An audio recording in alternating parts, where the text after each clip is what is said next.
Assalomu alaykum. Odamlarga hayronman-da.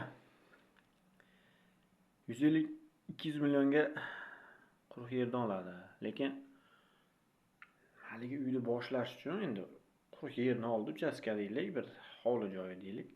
Oldi. Boshlash uchun chiroyli qilib, karkasini mustahkam qilib, armaturdan qizg'anadi. Mustahkam qilib beton quyish uchun armaturdan qizg'anadi.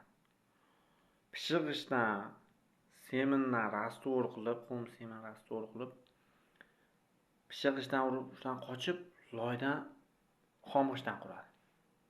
Qisqa qilib aytganda 5 xonani boshlaydi, 5 xonaga urinadi. 5 xonani boshladi, 5 xonaga urinadi.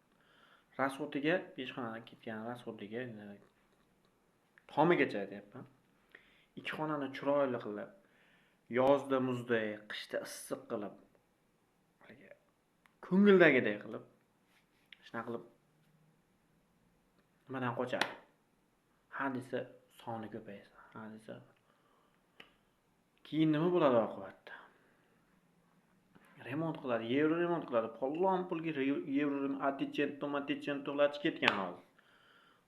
Aboy bunday narsalar ketgan. Yevro remont qiladi.